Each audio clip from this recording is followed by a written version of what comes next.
भगवान से महाराज भगवान शिव ने रिझाया, भगवान नेत्र खोले, शंकर का दर्शन किया और शिव का दर्शन कर कर भगवान आज नेत्र खोलकर लक्ष्मी से कहते, लक्ष्मी आज के दिन मैं अपनी निंद्रा से त्यागा हूं, आज का दिन संसार में मंगलकारी होगा और शुभ फल देने वाला होगा, जिसके द्वार पर दीप लगाया जाएगा। आज देव उठनी एकादशी के दिन, इसलिए आज आतिशबाजी होती है, नगाड़े बजते हैं, घर के दरवाजों पर दिया लगाया जाता है। आज के दिन जिसके द्वार पर दीप लगेगा, मेरी पूजन होगी, उसके घर में समृद्धि लक्ष्मी की कमी ना हो। चल लक्ष्मी, आज अपन भ्रमण के लिए चलते हैं। शंकर नंदी पर पार्वती के साथ बैठे और भगवान नारायण लक्ष्मी के साथ बैठे गरुड़ पर, दोनों बैठे और दोनों निकल गए अपने अपने मार्ग से। अब इनका जब मिलन होगा, वो मिलन आज का नहीं है, वो मिलन होगा बैकुंठ चतुर्दशी के। हरि और हर का मिलन, अब दोनों निकल गए। 4 दिशा का स्मरण करिए, पूरब पश्चिम उत्तर दक्षिण।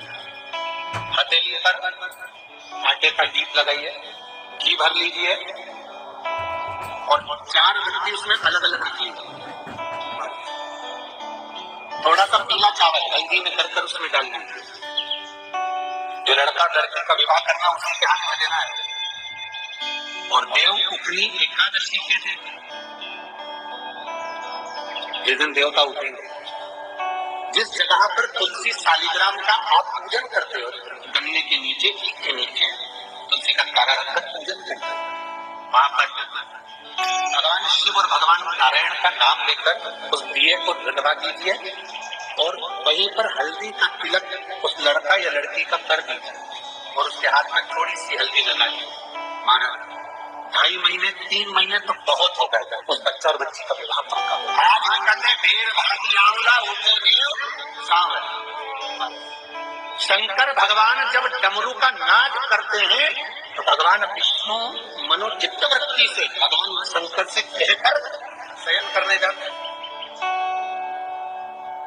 भंडारिया नवमी के दिन, देव सोनी एकादशी से पहले आती भंडारिया नवमी। भंडारिया नवमी के दिन भगवान नारायण शिव जी के पास जाकर पूरी पृथ्वी का भार दे देते हैं कि अब तुम्हें संभालना है, मैं सोने जा रहा हूं।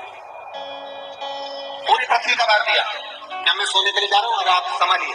और भंडारिया नवमी के दिन भार देकर देव सोनी एकादशी के दिन भगवान सोने के लिए चले गए।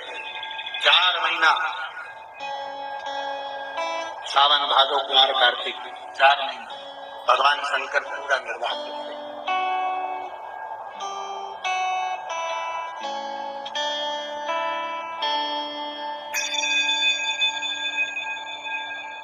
4 महीने तक जब पूरा निर्वाह करा तो भगवान शंकर ने एक बात कही थी, भगवान विष्णु सुनो नारायण, तुम जाओगे सोने के लिए, मैं सब संभाल लूंगा, मना नहीं है, पर एक मन है, आप जब उठकर आओ उसके बाद में मुझे मेरी भी छुट्टी कर दो, थोड़े दिन मेरे को भी आराम दो।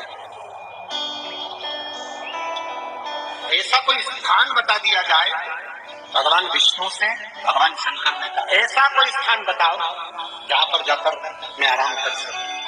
भगवान विष्णु ने कहा नारायण तुरंत बोले, बद्रिकाश्रम आपने मुझे दे दिया, निवेदन है जिस केदार में आप बसे हो बस मैं उठूंगा और आप वहां जाकर आराम करने चले जाए, कुछ नहीं तो थोड़ा विश्राम नहीं लाए। बद्री नारायण केदारेश्वर, बद्रीनारायण के पट दिवाली के लगभग में बंद होते हैं, पर केदारेश्वर का पट उससे पहले ही बंद हो जाता है। भगवान के शयन की तैयारी, भगवान शंकर भी आराम करते हैं, थोड़ा विश्राम अर्थात भगवान शंकर के कंठ में भरा हुआ है विष और दिन भर लेते हैं राम का नाम। मां बैठकर भगवान सोते नहीं है शंकर, केदारनाथ में जाकर मेरा शिव सोता नहीं है, केदारेश्वर में जाकर मेरा शंकर सोता नहीं है। भगवान नारायण के लिए तो कहा गया कि भगवान विष्णु सोए, ब्रह्मा जी के लिए कहा गया कि ब्रह्मा जब एक क्षण के लिए सोए तो उनके हाथ से वेद खसक गए, हयग्रीवा ने वेद धारण कर लिए, फिर भगवान का सुंदर मत्स्य से अवतार हुआ, फिर वेद ला कर दिए। तो ये सारे प्रसंग तो हमने सुने, पर कहीं कोई ऐसा प्रसंग आपने सुना हो कि शंकर भगवान सो गए हो, तो कहीं लिखा हुआ देखो तो मुझे जरूर बताओ। तो एक आध कथा में हम भी बाज दें, अगर कहीं लिखा हुआ देखो तो जरूर बताना कि शंकर सोए। गंगा के जल में एकादशी के दिन 7 बेलपत्री डालकर जो नंदीश्वर भगवान अर्थात जो शंकर जी के शिवलिंग के सामने नंदी होता है, उस नंदी के चरण पर गंगा का जल चढ़ाकर बेलपत्री शिव पर समर्पित कर देता है, उसके घर में रुपया रुकना चालू हो जाता है। फिर वो गलत जगह पर नहीं जाता, गलत स्थान पर वो धन जाएगा ही नहीं।